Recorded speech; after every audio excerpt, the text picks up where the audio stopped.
comuni del Vicentino devastati dall'alluvione di maggio. Una trentina quelli riuniti ieri a Malo per fare il punto della situazione con il commissario straordinario e capire l'iter procedurale per ottenere i fondi necessari al ripristino del patrimonio pubblico gravemente danneggiato. Per quanto riguarda la provincia di Vicenza arriveranno circa 9 milioni rotti per la prima tranche.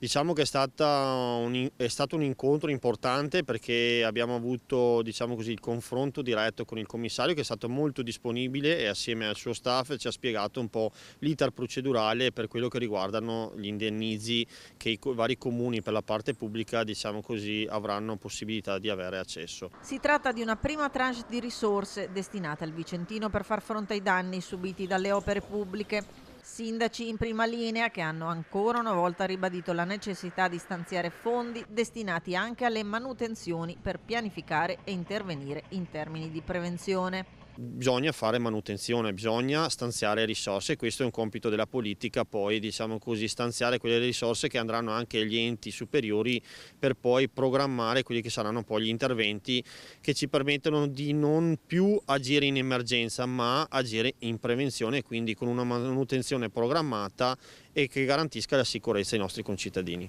Malo tra i tanti comuni del Vicentino devastati dal maltempo di maggio, con il Ponte delle Galline diventato uno dei simboli del disastro che si è abbattuto sul territorio. Ponte che divide in due la città e che, come tante altre opere pubbliche, è in attesa di ripristino. È una tranche, ci ha spiegato, di un importo che arriverà, quindi che coprirà una parte degli interventi anche in somma urgenza, oltre che ad alcune opere di ripristino, come ad esempio il ponte. Per quanto riguarda Malo, diciamo così, è una voce importante che ci dà un sollievo e ci dà, diciamo così, a partire con la progettazione anche esecutiva di quella che sarà l'opera di collegamento importante che ha diciamo così, impattato questo evento del 2024. Io prevedo di aprire questa importante opera nel gennaio 2026, salvo complicazioni, salvo, diciamo così, ritardi della burocrazia.